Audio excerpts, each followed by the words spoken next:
All right, guys, this video is going to kind of piggyback off the last one that we did.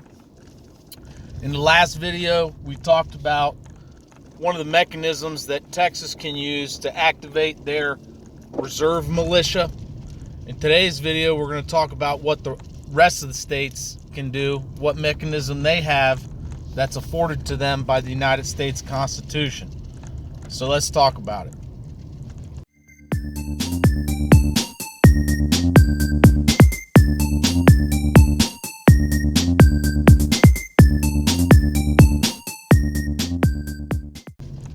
All right, guys, so let's talk about Article 1, Section 10, Paragraph 3 of the United States Constitution. It's a very small paragraph, only 2 sentences long, and it clearly states that the states are not authorized to keep troops, engage in war, or make treaties with foreign powers unless they're actually invaded or in imminent danger where they cannot delay. They cannot wait for Congress to act.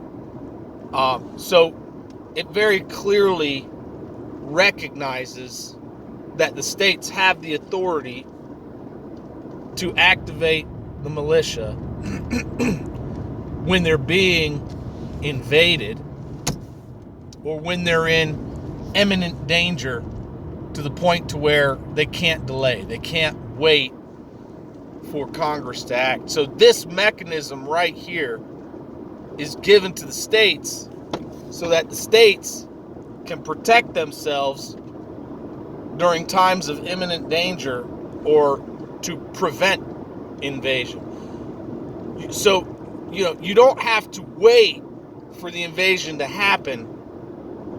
You can activate the militia. They can activate the militia to prevent the invasion, right? So it's very unwise to wait for something to happen first before you act, right?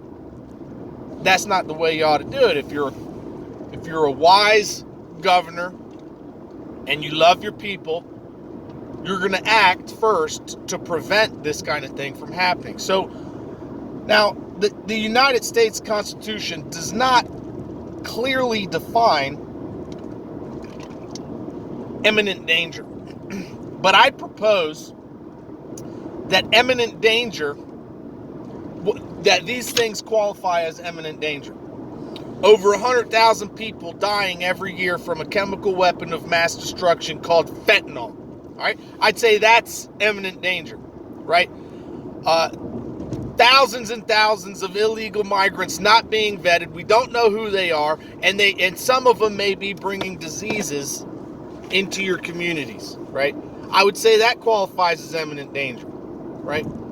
Our sworn enemies, foreign actors, making their way into these caravans and coming into the United States to do us harm. I would say that qualifies as imminent danger.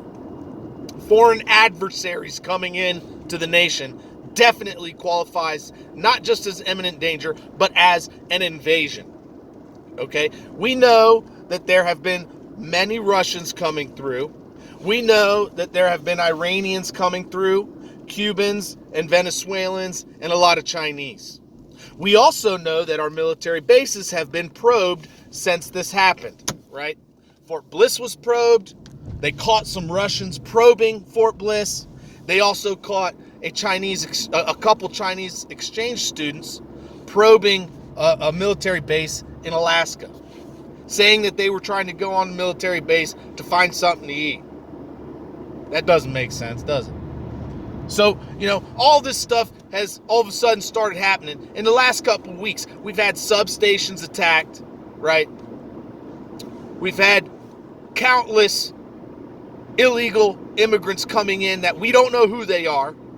And the city of El Paso is so overwhelmed with it, we're sending out almost 10 buses a day, putting them straight on flights, sending them to your city. And your cities are getting attacked. Your city substations are literally getting attacked. And you don't think that's a coincidence? You don't think that qualifies as imminent danger?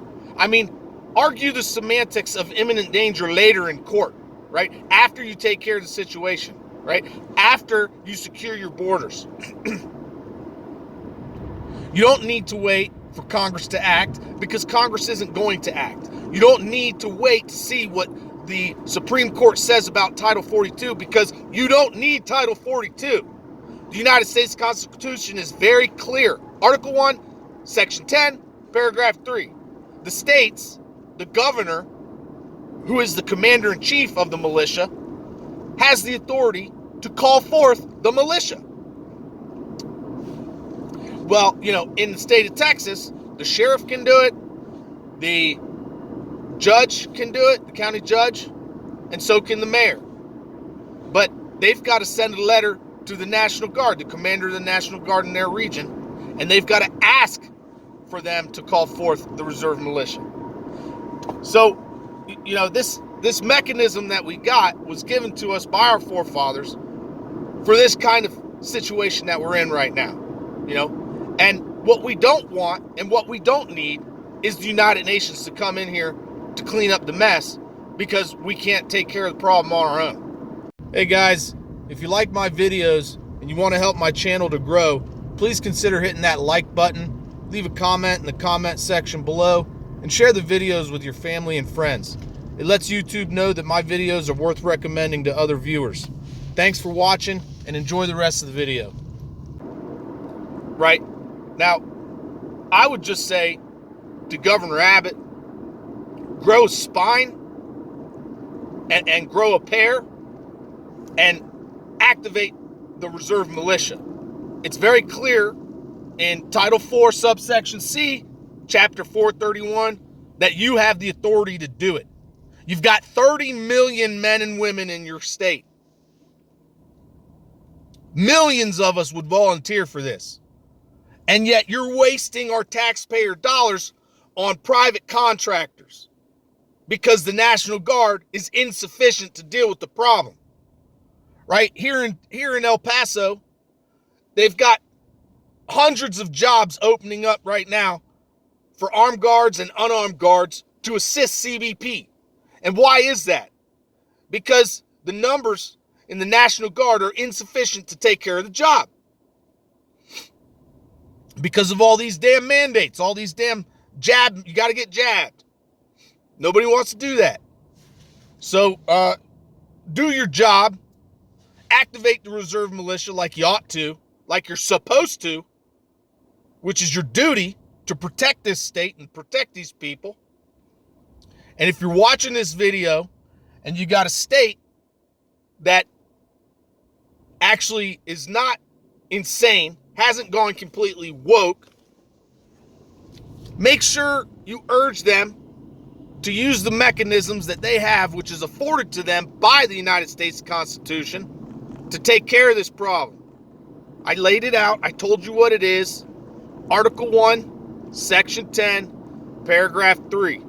Now, some people may argue, and they already have in the previous video, that only Congress has the authority to activate the militia. Okay, they have the authority, but it's not exclusive. Read Section 8, Article 1, Section 8, very, very closely. It clearly says that Congress has the power to activate the militia during times of invasion, right? But they haven't done so. They haven't done it. They have delayed, right?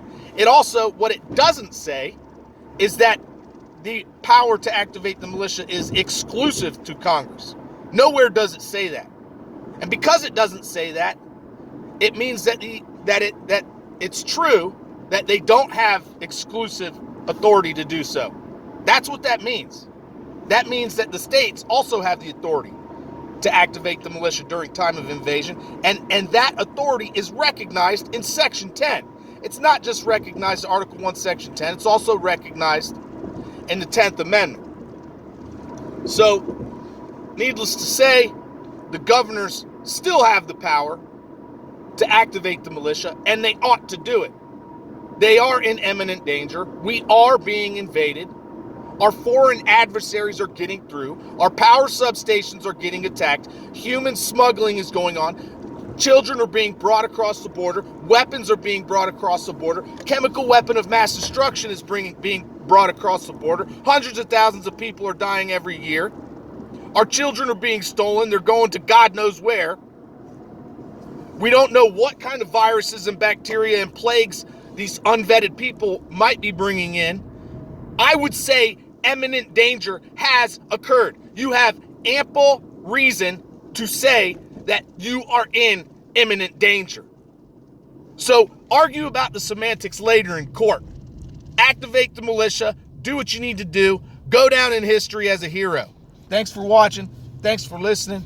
If you want to take part in this conversation, please first read the relevant documentations before you comment on them. If you've got a Supreme Court case you'd like to talk about, please go ahead and do that. Leave the relevant information in the comment section below. And as always, don't forget, help out your neighbors. Bye.